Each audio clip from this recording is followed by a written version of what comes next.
Hey everyone, Richard from Digital Foundry here, and we are back in PUBG, Playerunknown's Battlegrounds. And yeah, obviously we've taken a look in the past at the console versions in the form of Xbox One and Xbox One X, but now, 1 year on from its initial console debut, we have the PlayStation 4 and Pro versions.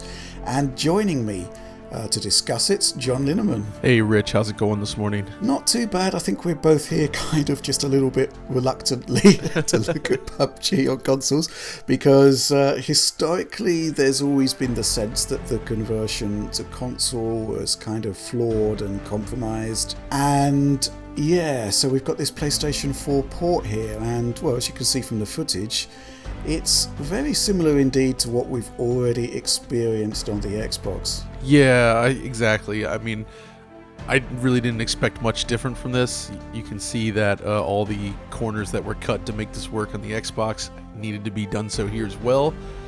But it is a little disappointing that the game hasn't improved further when you look at the changes and improvements made to Unreal Engine 4 over the last year or two and what Epic is achieving with Fortnite. I mean, they've got Fortnite running at 60 frames per second now, I believe, on the top-end iPhones. Yeah. Which is kind of remarkable. Not to say that these are directly comparable, but Fortnite does look better, honestly. You know, it's Epic, I understand, but still, what's happening with PUBG and all that money they brought in, it's very disappointing to see that the console version is still looking like this. Yeah, it is very similar to Xbox, and I do think there have been some minor improvements to performance based on when we last looked at the Xbox version. Sure. So, you know, things have improved slightly, but you're right, fundamentally all of the corners that were cut in the Xbox version have been cut again on the PlayStation. And the number one reason I suspect for this is, well, they have the same CPU, which obviously is a profound bottleneck for a game like PUBG. Yeah, exactly. So you've been playing it a lot. I've been looking at what you've been doing over there on the PS4, and yeah, I mean, to be fair, it does seem to be significantly improved than 1 year ago when it first launched on consoles. So PS4 owners are at least getting something that's a little more mature. It's not great looking by any means, but it's not I mean, you remember what it was like at launch on Xbox. It was a mess. It was I was there. I was that soldier. Yeah, it's much improved now in terms of overall stability, but in terms of the competitive landscape for the Battle Royale genre, it's well behind now. We'll talk about that later, but let's just take a look at the PlayStation 4 and the Pro versions here. I think up till now we've been looking at Pro footage. Rendering setup, very straightforward. It's 1080p on the PlayStation 4 and on the Pro 1440p. So yeah, not great. I mean, the thing that's kind of odd about the Pro version is, well, both versions really, is that anti-aliasing is absolutely terrible. Yeah, so you get sub-pixel breakup, you get horrible jaggies, you get horrific moire patterns on textures when they're viewed at kind of oblique angles. It really looks ugly, and that hasn't changed at all from Xbox, which is disappointing. The funny thing about the Pro also is that it is 1440p, and yeah, it looks pretty bad on a 4K screen, and also the HUD is 1440p. Oh, that's actually kind of surprising. Yeah. I would have at least expected, you know, a native 4K HUD there. Yeah, so, you know, I initially was playing this on my living room TV 4K set, and it just looked terrible to the point where I thought, maybe this is actually just, you know, 1080p and there is no Pro enhancement. But there is, we've done the pixel count, it's 1440p. It just looks worse on a 4K screen because, well, you know, the anti-aliasing is bad. So I suspect for Pro owners, you'd probably get a better presentation if you have a 1080p screen, because you do get downscaling then. And this is kind of interesting then. I mean, from what I recall, the Xbox One, original Xbox One, that was also 1080p, right? Yeah, so yeah, we can bring in those Xbox versions now. Actually doing head-to-head comparisons in PUBG is kind of difficult because of the dynamic time of day. However, the new versions of the game have got this training level which seems to be locked o'clock in the late afternoon. So yeah, we've got some comparison clips here. So let's quickly go through the head-to-head points here, because there aren't actually that many of them. It really is very similar to the Xbox. But to begin with, let's look at the Xbox One S versus the PS4, and both are 1080p. Both look pretty much the same. I noted one difference, which is that kind of mid-distance detail on the PS4 is improved. So you get, it mostly manifests in the form of extended draw distance on the foliage elements, but the far off elements in the horizon, they are the same. So it is that kind of mid-distance there. That is interesting though, because we've been seeing a lot of parity issues lately. Well, lack of parity, I suppose, where the Xbox One falls well behind the PS4 versions. So in a sense, you kind of feel like they were pushing things a little bit further on the regular Xbox One here, and the PS4 just kind of, naturally falls at 1080p as well. Yeah, I think the other thing to bear in mind there is that Microsoft's Advanced Technology Group, ATG, they spent a fair few months actually working on PUBG to get it into the shape that it is now. So, there is the kind of bizarre thought that there's probably quite a lot of Microsoft code running on the PlayStation 4 here, which I find kind of fascinating. But the bottom line is that base PS4 versus base Xbox One, very, very similar.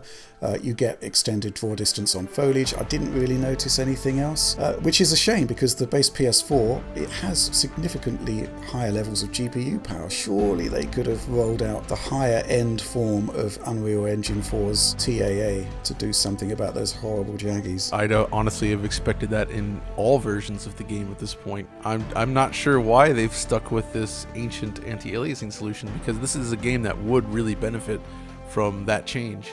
Definitely. So let's take a look at the PS4 Pro now versus the base PS4 and the X. So what we have here is effective feature parity in all of the rendering features, just at a higher resolution. So it's 1080p versus 1440p, and then we bring in the Xbox One X, and that is native 4K. But again, in terms of what is actually being rendered, it all looks very, very similar. So I suspect that, the PUBG Corporation, they had their console build and they just ported it across to the PlayStation platforms and didn't really do that much extra. Now, one thing I really want to take a look at here, in addition to the resolution differential, there is a massive difference between the base consoles and the enhanced, which is the texture detail, which you can see here. And I honestly am at a loss to explain this, because the Pro has massively improved texture assets. I mean, it's a night and day difference. It's,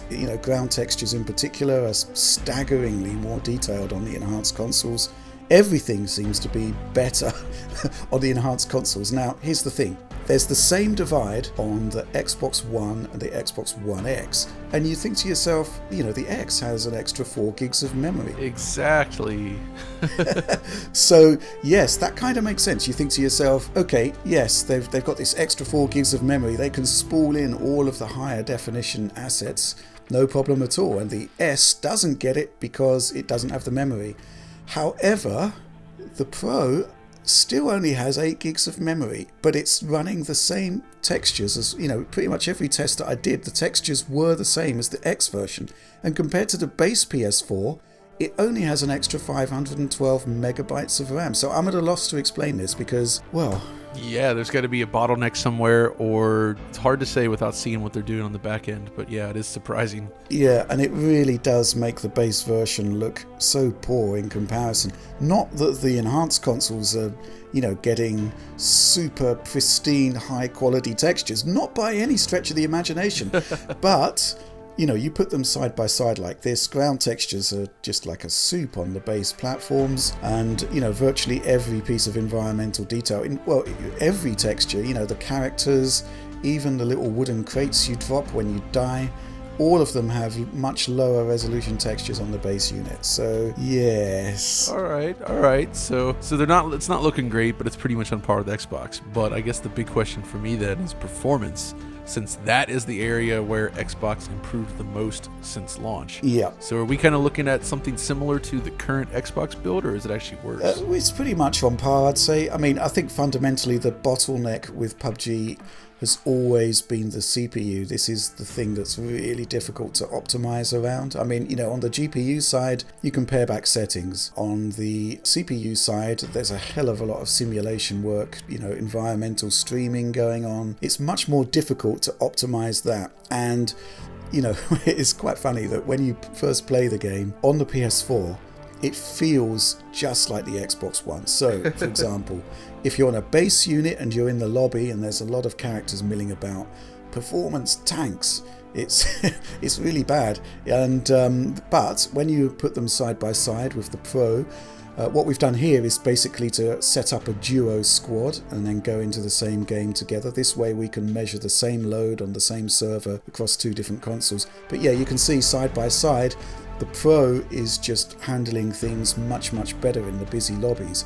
And then when you go into the carrier plane at the beginning of the session, just like the Xbox, you get that lurching drop to performance that kind of stabilizes shortly thereafter. But you can see here that the Pro has more CPU power. It has 31% higher frequency, so you're getting a correspondingly higher frame rate, but it's still under 30 frames per second in those areas. And then you have this weird thing where you go into the parachute descent, and yeah, again you see that when you can kind of closely match the Pro and the base, it's definitely the Pro is smoother, but both of them are still pretty poor. And but when you land, things start to stabilize.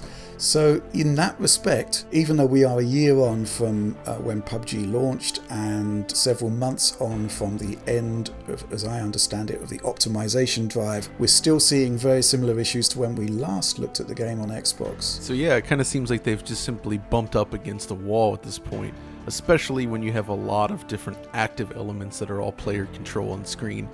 It feels like the only way to solve that would be a complete rewrite of what they're doing, perhaps. Just completely change their approach, because as it is, it doesn't seem like there's a lot more that they can do on the console version. No, I mean, either that or just optimization has ceased for the time being and they're just, rolling out the ports. But I guess for me, though, the key thing here is that it's true that the launch sequences are choppy, but that's ultimately not that important to the game. Yeah. That's just sort of like a little intro. It's the gameplay itself that seems... It's reasonable enough. Yeah. Mm-hmm. It's certainly playable. So it does give you a very bad impression out of the gate, but once you're actually on the ground and you're playing, it's not that bad. It's not that bad, but there are some interesting things that crop up. One thing that sort of characterized the early sort of launches of PUBG on the Xbox is that foliage used to cause a lot of problems for the consoles. That has now been resolved. I didn't see any issues with that. However, there's still streaming issues that kind of manifest as little glitches here and there. And it's really interesting again to put the Pro and the base PS4 side by side, because what happens is you can see that the glitches happen at much the same point in the game. So, because both players are doing the same things, but you'll notice that the frame time spikes on the base are higher and more sustained than they are on the Pro, and I suspect that once again this is the Pro's higher CPU clock having much more of an impact on just keeping things more stable there. I am curious though, one of the things I remember when we were testing the Xbox version is I always found that the base Xbox One, or I guess the S, was kind of falling behind and often exhibiting glitches that you weren't seeing. Like the infamous scene where we parachuted into that so-called city and I couldn't see, it was just an open desert for me, and you're like, come on, let's go to this building. I'm like, there is no building. And you could see on my footage there was nothing there. It was just, it literally took 20-30 seconds to draw the city. It was just blank. And it's hilarious in retrospect. So, but did you run into any of that here? Yeah. Well, this is the thing, because what we do is we both play remotely and then we combine our footage together and synchronize it. So yeah, I mean, basically a lot of the time you're describing stuff that I don't see when I'm playing. And these head-to-heads here I did with Tom, and he was reporting stuff that I just didn't see at all because I had the Pro. And this mostly came down to the textures, which I couldn't believe some of the things he was saying because it looked fine on my screen, but as I got the footage in and lined it up, I could see exactly the point he was making. However, there aren't any of those issues that are as bad. I'm just remembering that that city. Yes, there aren't any of those issues. I did spot though that texture streaming, it's nowhere near as bad as it was when we did that test, but the enhanced consoles still have an advantage there. So yes, I mean, it is much more stable, but the word is jank, isn't it? Yeah, and how about, okay, so one thing that the enhanced consoles exhibit equally, I suppose, is shadow issues. Yeah. And we've seen some pretty interesting examples, I suppose. Yeah, I mean, basically, the main issue I have with the look of this game, particularly on the Asian map, is that there's very little indirect shading. So everything looks as though shadows have been turned off. And when I actually first loaded the game on the Pro, in the lobby area, I looked down at my feet and there was no shadow. And then I looked at the feet of everyone, there's no shadow. And moving into the main game, again, there's just no shadows whatsoever, no real-time dynamic shadows. So the bakes, the pre-rendered stuff in the map would be there, but there would be no shadows. And I thought to myself, well, this is kind of weird. Next game, the shadows are there. But it was a different map. And then later on, I played the same map again with Tom, and the shadows were there. So, this happened more than once. Sometimes on, I think it's the Sanhok map, the shadows on PS4 just don't appear, which is kind of weird. And when they do appear, they're kind of these sort of, they look like spectral entities as opposed to shadows. There's just this sort of amorphous looking blobs.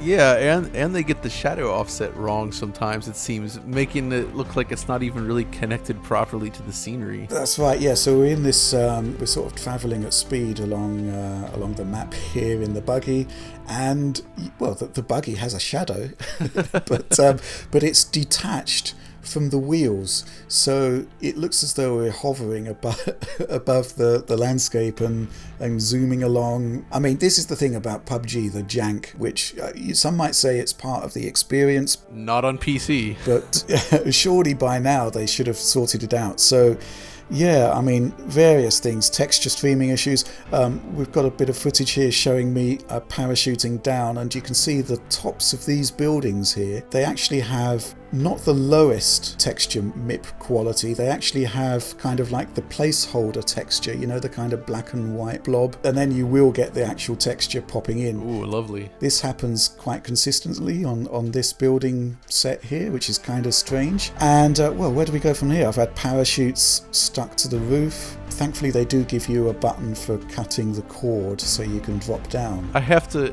kind of interject here. This stuff is technically bad, but at the same time, it adds immensely to the entertainment value. It's completely unintentional, but this is the stuff that I'm remembering the most about playing PUBG, and it's just, it's hilarious. It's just great stuff. So it's like, you have to wonder, is it like, are these complaints actually a problem, or is it just like part of the fun? Well, I would say if you'd paid £25 for it, or $30, well, yeah, you might have a different view on the matter. And obviously, I think well, there's a couple of issues here. The number one thing, I think, is that when PUBG launched on Xbox, Battle Royale was still, kind of brand new. Yeah. So, yeah, you had Fortnite coming along, which, as we've seen over the last year, has stole a lot of PUBG's thunder, and it's free. Technically, it is a massive, colossal leap over what is delivered here, and they've really pushed the Unreal Engine 4, as you would expect, since they developed it. It's epic. Yeah. But the point is that we haven't seen anything like a similar kind of rapid progression on the console side on PUBG. And then, of course, coming along much later this year, then we had Black Ops 4 from Treyarch, which takes the same pseudo-realistic military style that PUBG is aiming for in their own engine, and they also pulled off a full battle royale at 60 frames per second, like Fortnite, basically. So it's two examples of these large-scale, massive battle royale games running at 60 FPS on all the consoles. Yeah. and then PUBG sort of puttering along with all these issues. Yeah, I mean, it's really difficult because, when you think of the kind of budgets and the kind of experience that Treyarch have in doing first-person shooters, and the fact that they've always been 60 hertz, then, I honestly can't imagine why I'd want to play PUBG when Blackout exists. Exactly. It's very, very similar. So, yeah, there is the sense, I think, that basically the big boys have come along and they've wheeled out their really impressive proprietary engines, and they're doing what PUBG does, but with a vastly superior level of technical competence. Okay, so I think we've covered off everything here. It's been quite an extended chat about a game that neither of us are particularly impressed by. But I think we're going to wrap things up there. Thanks so much for joining me on this one, John. But of course. And of course, please do like and subscribe if you enjoyed this video. I hope you enjoyed it more than I did putting it together. And yes, please ring the bell for instant notifications whenever a new Digital Foundry video drops. But that's all from us for now. Thanks for making it all the way to the end, if indeed you did. And thanks for watching.